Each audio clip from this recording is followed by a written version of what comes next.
Bienvenidos, bienaventurados, con el agradecimiento por su atención y con el agradecimiento también por estos minutos con la doctora Claudia Sheinbaum Pardo, que ya se lo han dicho muchas veces hoy, pero lo voy a repetir. Bienvenida a Puebla. Muchísimas gracias, gracias, me siento muy contenta, la verdad ha sido un gran recibimiento. Ha tenido un acto en el que ofreció una conferencia de los programas exitosos de su gobierno con 15,000 personas. Esto que ya algunos comenzamos a llamar el octubre poblano, parece que nos queda claro en dónde está el apoyo, cómo lo recibe y cómo lo traduce usted. Pues me invitó a la universidad a dar una plática, pero se abrió a quien quisiera participar y pues este gran recibimiento, así que pues estoy muy contenta, realmente pues es una gran emoción porque pues nosotros representamos no solamente lo que hemos hecho en el gobierno de la ciudad, sino pues un movimiento de transformación que encabeza el presidente López Obrador y que pues lo que muestran aquí los poblanos es que quieren que continúe la transformación. Hablando del país, precisamente, creo que nadie había, bueno, en ningún otro lugar había tenido un aforo tan masivo. No, la verdad es que estoy visitando algunas entidades de la República, eh, mostrando lo que hemos hecho en el gobierno de la ciudad, y sí, aquí ha sido el lugar en donde más personas ha habido. ¿Cómo se siente ese calor, pues esa masa, pero que son finalmente personas, hombres, mujeres? Pues es una gran emoción, realmente, una gran emoción. Y yo creo que tiene que ver también con que Puebla emprendió el camino de la transformación y eso se siente y se percibe. ¿Aquí la siente consolidada la 4T? Pues, a ver, llevamos, yo voy a cumplir 4 años, el presidente de la República va a cumplir 4 años el 1 de diciembre, aquí el gobernador Miguel Barbosa entró después, después del lamentable accidente, vino la elección y pues en este tiempo pues tiene que haber cambios, pero tienen que consolidarse esos cambios y de ahí partir para avanzar a más derechos y la profundización de la justicia social. Usted ha venido acompañando al presidente desde hace décadas. ¿Qué tan difícil como mujer en este tema del género ha sido andar a su lado, caminar a su lado y también abrirse paso de manera individual? Bueno, en el caso del presidente López Obrador, él siempre ha buscado la participación de las mujeres, siempre.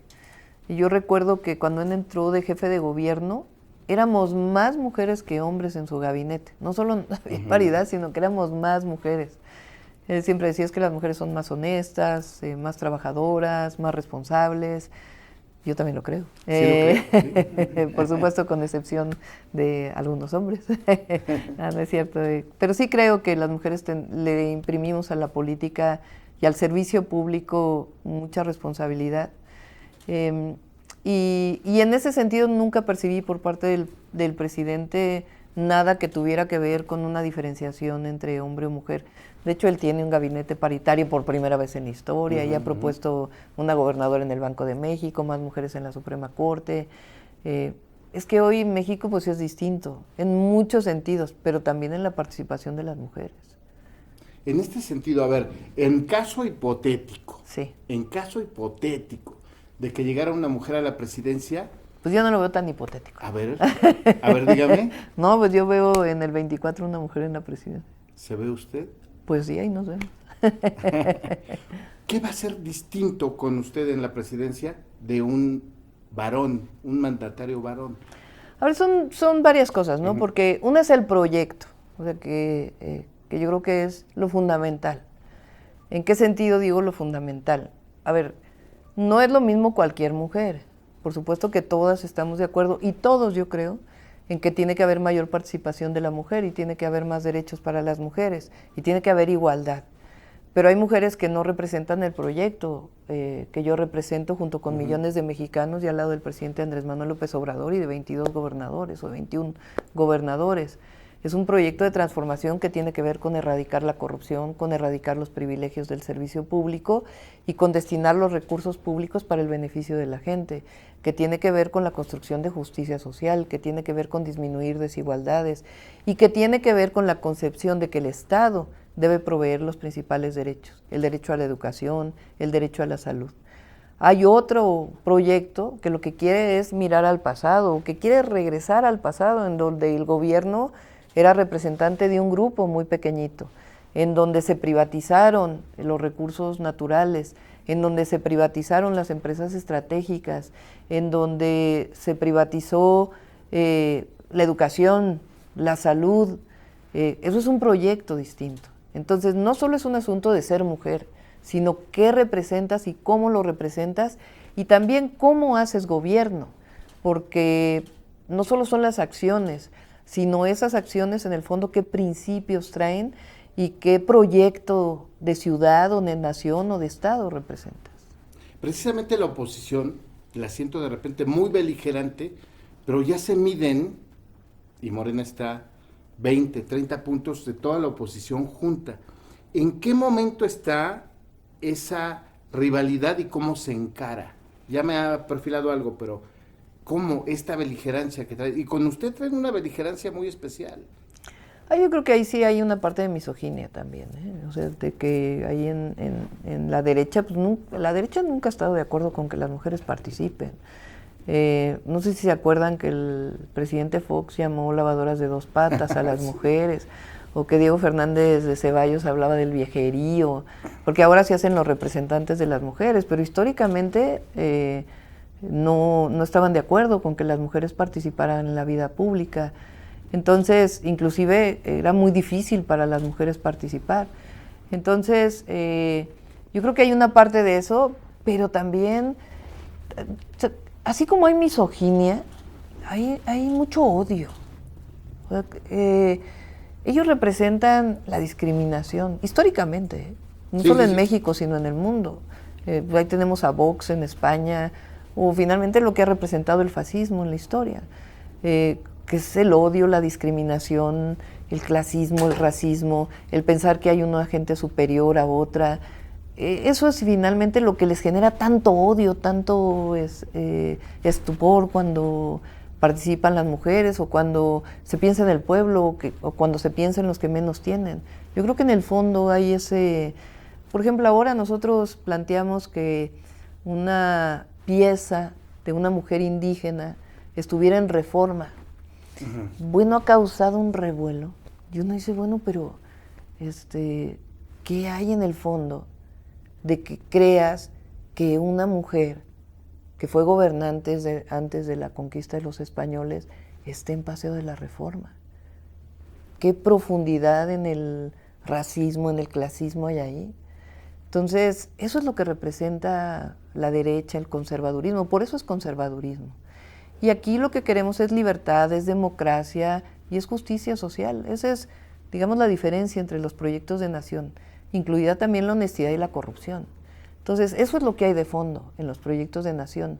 Y está bien que se debata. Y por eso, pues, cada vez son menos ellos y cada vez son más los que quieren esta transformación. Ahora que hace esta reflexión, ¿por qué los más, porque así lo miden las encuestas, por qué los más sí están aceptando este proyecto? Porque ya me dijo por qué los menos no, por qué los más sí. Bueno, pues porque una gran mayoría es la que ha estado excluida de los derechos. Cuando por primera vez ven un presidente de la República que mira al pueblo y al que menos tienen, digo por primera vez en muchísimos años en la historia de México, porque particularmente los últimos 36 años se caracterizaron por gobiernos que lo que miraban era a los de arriba y no necesariamente a los de abajo. Entonces, cuando el pueblo ve eso, pues lo que ve es que eso quiere que continúe, que no... además hemos vivido una pandemia muy grande, entonces han cambiado muchísimas cosas y eso tiene que seguir progresando. Y eso es para el bien de todos, así como dice la frase, por el bien de todos, primero los pobres. Porque, por ejemplo, las clases medias que se habla, yo creo que también las clases medias lo que quieren es que haya justicia social. Y también los ricos, y los más ricos, y los más ricos, y los más ricos, yo creo que también quieren que haya justicia social. El asunto es cómo llegamos a ese punto. Y ese punto pues tiene que ver, desde mi perspectiva, con recuperar los grandes derechos sociales. ¿Va a ser difícil o un gran reto quisiera corregir, llenar los zapatos de quien como obra de vida tiene este movimiento que es Andrés Manuel López Obrador? ¿Va a ser complicado? No, pero además imposible. O sea, él es un dirigente social que encabezó esta transformación. Yo que lo he visto desde el 2000, pero él viene pues de muchos años antes. Entonces no es un asunto de llenar los zapatos de este gran dirigente que es Andrés Manuel López Obrador, que hoy es presidente de la República, sino cómo se establece una profundización y al mismo tiempo una profundización de la transformación para generar los grandes derechos y al mismo tiempo gobernar pues con la historia que uno tiene, como ha sido, porque pretender ser él, pues solo él es él. Entonces, pero coincidimos en un proyecto de nación. Entonces, y la otra pues es que hay muchísima gente que hoy gobierna muchas entidades de la República que es parte de este proyecto. Entonces, por supuesto que encabezar los destinos de la nación pues tiene que ver con un proyecto, pero Andrés Manuel López Obrador pues es quizá el mejor presidente que ha tenido México en la historia reciente. Además será, si todo se concreta así, la primera mujer presidenta. Los pioneros siempre enfrentan muchas dificultades adicionales a las que de por sí se dan. ¿Ha tenido esa reflexión a lo mejor cuando platica ya las últimas palabras con la almohada antes de dormir? ¿Qué piensa en eso? Yo pienso que es pues un gran privilegio estar en este momento pues representando esa posibilidad. Yo voy mucho a las escuelas públicas porque damos una beca en la ciudad. Y yo veo la cara de las niñas cuando me ven. Y no porque yo pretenda ser superior, ni mucho menos. Pero cuando una niña dice, a ver, yo puedo ser jefa de gobierno, yo puedo ser astronauta, yo puedo ser ingeniera, yo puedo ser abogada, yo puedo ser presidenta, pues cambia la mentalidad, no solo de ella, sino de todos los niños. Y eso representa un cambio generacional.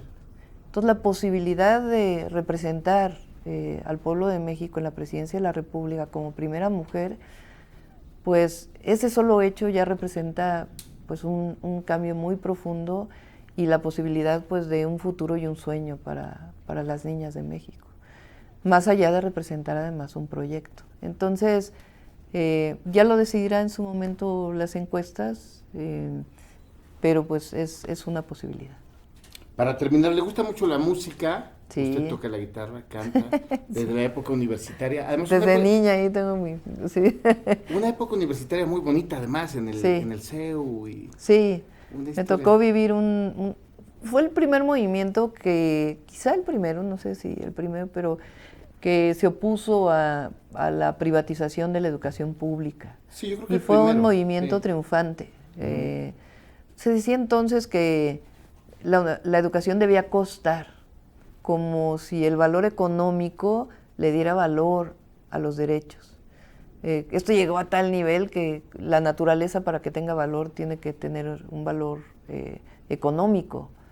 Y hay cosas que no se miden por el valor económico. Hay derechos que son derechos, que no tienen por qué costar, y yo creo que la educación pública debe ser gratuita. Recuerdo esa reflexión que tenían algunos, que decían que lo que era gratis no se valoraba. Exactamente, así se decía. ¿No? Pues era el principio del neoliberalismo, tal cual. Tal cual, sí. Bueno, volviendo al tema de la Sí. música. A ver, en el Zócalo últimamente ha estado Joan Manuel Serrat despidiéndose. Ah, sí. También estuvo aquí en Puebla. Ajá. Se despide y se despide. Bueno, Sí, pero se despide, ¿verdad? Además a los españoles les gusta mucho tocar en el Zócalo porque ahí al lado está el Palacio Nacional, desde donde Lázaro Cárdenas del Río dijo, traigan barcos cargados de republicanos españoles, sí. ¿No? Bueno, estuvo La Maldita Vecindad, en fin, estuvo Silvio Rodríguez. Sí. Bueno, ya para concluir, sí. Dice Serrat en una de sus canciones que detrás está la gente. Ya me contestó un poquito, pero quisiera ir más a fondo, a lo mejor en su reflexión de amas de corazón, cuando va pasando y ve a la ancianita, que ve a la jovencita, que ve al señor, ¿qué chispazo de reflexión, de pensamiento le viene?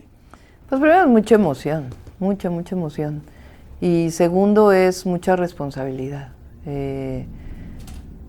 Yo siempre he pensado que uno no se puede poner por encima de los demás, que somos iguales, pero nos ha tocado una responsabilidad en este momento y esa responsabilidad pues tiene que ver con ello, con poder dar vida digna, poder brindar bienestar. Y pues eso es una emoción y un privilegio. Eso es lo que pienso. Y la otra, a ver, jugando un poco con la canción de Silvio. La canción insignia de Silvio es Ojalá. Sí. Ojalá, ¿no? Trata de otra cosa, pero yo lo que lo quiero plantear es, en 2024, ojalá que. Ojalá que una mujer sea presidenta. Muchas gracias. ¿Alguna Gracias. evocación después de esta, bueno, alguna reflexión, por supuesto, también después de esta reunión en Puebla? No, pues mucha emoción y además agradecer al gobernador porque firmamos un convenio que también Sí, muy también, importante de cierto. seguridad y también pues todo mi cariño al gobernador. Muchas gracias, doctora. Gracias. Muchas gracias por su atención. Y gracias a todos. En este principio que además, y yo sí lo voy a recalcar, es el octubre poblano de Sheinbaum. Muchas gracias. Gracias.